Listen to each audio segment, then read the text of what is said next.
ایک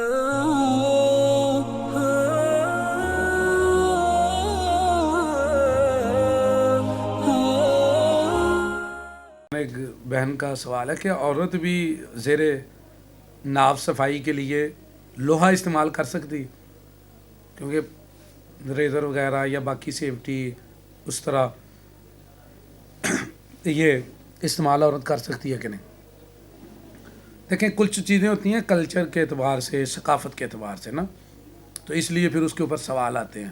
ہمارے ہاں یہ لوہا استعمال کرنے کا کلچر اور ثقافت جو ہے نا وہ عورتوں میں کم تھا، اس لیے یہ کویشچن پیدا ہوتے ہیں. لیکن عرب میں ایسا نہیں تھا. عرب میں زیر ناف صفائی کے لیے عورتیں بھی لوہا ہی استعمال کرتی تھیں. نبی کریم صلی اللہ علیہ وسلم کے بھی زمانے میں ایسا ہی تھا. تو اس کے اوپر احادیث موجود ہیں. صحیح بخاری شریف میں حدیث موجود ہے 5246 نمبر پہ، 5246. اس میں کہ نبی کریم صلی اللہ علیہ وسلم نے فرمایا اپنے اصحاب کو، جب آپ لشکر سے واپس آتے تھے نا تو تعلیم دیتے تھے. آپ تو باپ سے پڑھ کر تربیت کرتے تھے. باپ بھی اپنی اولاد کی ایسی تربیت نہیں کرتا جتنی نبی کریم صلی اللہ علیہ وسلم اپنے اصحاب کی تربیت کیا کرتے تھے. تو رسول اللہ صلی اللہ علیہ وسلم پھر انہیں ادب سکھاتے گھر میں جانے کا. تو کہا لشکر سے واپس آئے ہو، جنگ سے واپس آئے ہو نا، تو فوراً گھر میں نہیں چلے جانا، نہیں، پہلے اطلاع دو تاکہ تمہاری بیوی جو ہے وہ تمہارے لیے تیار ہو جائے. اور حکمتیں اور بھی بڑی ہیں اس کے اندر. لیکن آپ صلی اللہ علیہ وسلم نے فرمایا اذا دخلت لیلا فلا تدخل علی اہلک، جب تم گھر میں جانا ہے رات کو تو اپنے گھر میں اچانک داخل نہیں ہونا.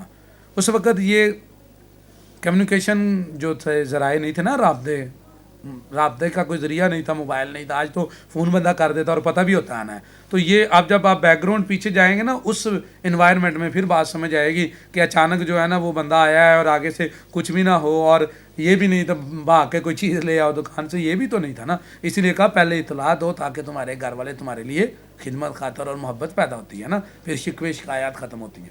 تو فرمایا گھر میں جانا تو اس طرح سیدھا داخل نہیں ہونا. تو وہاں پہ یہ جو ادب آپ نے سکھایا یہ لفظ بھی ہیں، حتی تستحد المغیبۃ و تم تشت الشعیصۃ، تم تشت الشعیصۃ، وہ جو خامند سے دور رہی ہوئی ہے وہ تمہارے آنے کے وقت لوہا استعمال کر لے. حدید کا لفظ بولا ہے، تستحد المغیبۃ. تو لہذا لوہا استعمال کرنا، سیفٹی استعمال کرنا، اس طرح استعمال کرنا عورتوں کا عرب کے ہاں یہ کلچر تھا، ہمارے ہاں یہ نہیں تھا. اس لیے یہ سوال پیدا ہوا اور یہ معیوب ہے، اس میں کوئی حرج کی بات نہیں ہے. عورت بھی زیر ناف صفائی کے لیے اس طرح استعمال سیفٹی اور لوہا کر سکتی ہے. تو حدیث میں اس کا ذکر موجود ہے.